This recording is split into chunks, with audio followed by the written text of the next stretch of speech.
নমস্কার বন্ধুরা, আজকে আমরা স্পেশাল এক্সিকিউটিভের ফর্মটা কিভাবে ফিল আপ করতে হবে ওইটা আজকে আমরা এখানে করে দেখাবো।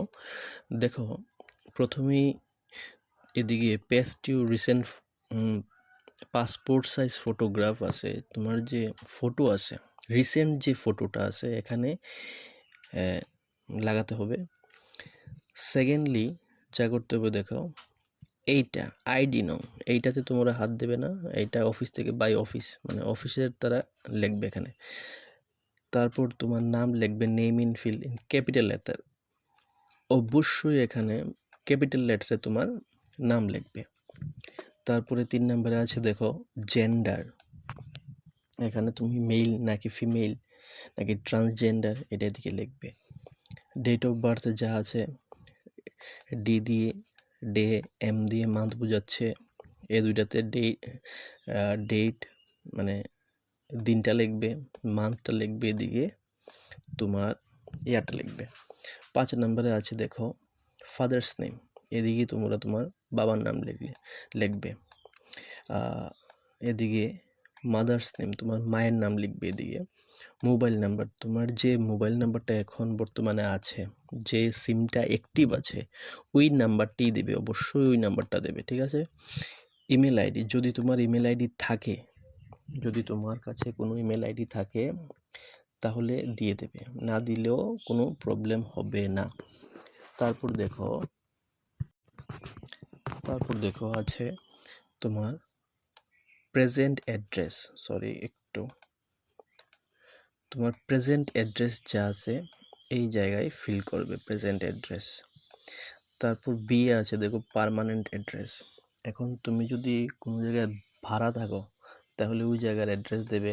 আর তোমার অ্যাকচুয়াল যে অ্যাড্রেসটা আছে যেখানে তোমার জন্ম, পার্মানেন্ট অ্যাড্রেসটা তোমার বাড়ি যেখানে, এটা এখানে দিবে, ঠিক আছে। আর কারুর যদি permanent address present address same হয় তাহলে সেম দেবে এদিকে, ঠিক আছে। তারপর দেখো 10 নম্বরে কি বলা আছে, ক্যাটাগরি, তুমি কোন ক্যাটাগরি থেকে বিলং করো। যারা জেনারেল তারা দেবে ইউ, আর যারা শিডিউল ট্রাইবস আছো, এসটি, তারা এদিকে টিক করবে। যারা শিডিউল কাস্ট আছো, এইচসি যারা আছো মানে যারা, তারা এদিকে টিক করবে, ঠিক আছে। তারপরে 11 নম্বরে দেখো আছে রিলিজিয়ান, তুমি কোন ধর্মের, হিন্দু, মুসলিম, বৌদ্ধ, খ্রিস্টান যাই হোক এদিকে লিখবে, ঠিক আছে। ম্যারিটাল স্ট্যাটাস, তুমি বিবাহিত নাকি অবিবাহিত এটা এখানে লিখবে। যদি বিবাহিত হয়ে থাকো তাহলে এখানে লিখবে ম্যারিড, আর নয়তোবা লিখবে এখানে আনম্যারিড, ঠিক আছে। তারপরে 13 নম্বরটা দেখো identification mark if any. Identification mark এখানে বলতে বোঝাচ্ছে যে তোমার শরীরে যদি কোনো ধরনের কোনো স্পট থাকে, স্পট বলতে যেটা দিয়ে তোমাকে চিহ্নিত করা যাবে, লাইক কোনো একটা তিল আছে বা কোনো একটা জায়গা স্পেশাল কোনো কিছু আছে, তিল থাকলে কোন স্পটে আছে, যদি থাকে তাহলে এদিকে লিখবে মোলের বাংলা হলো তিল, মোল লিখবে, MOLE, mole, okay. Mole in right hand, mole in left hand লিখবে। তারপর 14 নম্বরে দেখো আছে ভোটার কার্ড নং, তোমার ভোটার আইডিতে যে নাম্বারটা আছে এটা এদিকে ফিল করবে, ঠিক আছে। তারপর 15 নম্বরে দেখো আছে আধার কার্ড নং, তোমার আধার কার্ডে যে নাম্বারটা আছে ওইটা এখানে দেবে, ঠিক আছে। তারপর দেখো 16 নম্বরে কি আছে, এডুকেশন কোয়ালিফিকেশন, তোমার যে এডুকেশন কোয়ালিফিকেশান আছে মানে তুমি 10 পাস নাকি 12 পাস নাকি গ্র্যাজুয়েশন করেছ এটা এদিকে লিখবে।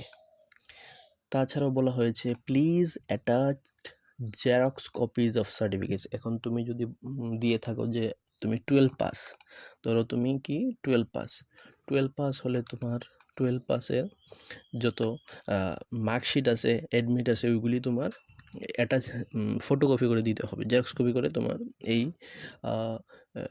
মানে এই কপিটার সাথে দিয়ে দিতে হবে।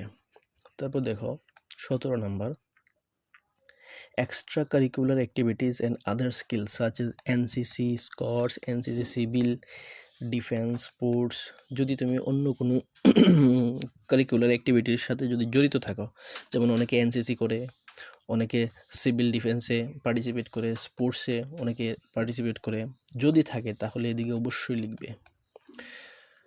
তারপর সি নাম্বারটাতে বলা হচ্ছে, দেখো, involvement in criminal cases, sorry, তোমার কোনো মানে ক্রিমিনাল কেসে তোমার নাম আছে কি না, যদি না থাকে এদিকে লিখবেন, এদিকে টিক দেবে, যদি থাকে তাহলে এদিকে টিক দিবে, যদি থাকে তাহলে if yes please give case detail, যদি থাকে ওই কেসের সম্পর্কে এখানে তোমাকে লিখতে হবে, এদিকে তোমাকে কেসের সম্পর্কে লিখতে হবে, ঠিক আছে।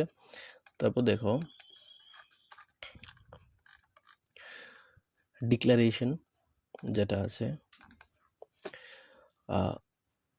Declaration I possess all the essential qualification, মানে তোমার যে তথ্যগুলি দিয়েছ তোমার জানা মতে সবগুলি সঠিক বলে এদিকে তোমার নিজের সিগনেচার দিতে হবে, তোমার সিগনেচার করতে হবে, ফুল সিগনেচার, তুমি যেভাবে নাম লেখো ওইভাবে এখানে লিখতে হবে। তাছাড়া দেখো নিচে এদিকে ডেট লিখতে হবে, ঠিক আছে, এদিকে একটা অপশন আছে ডেট,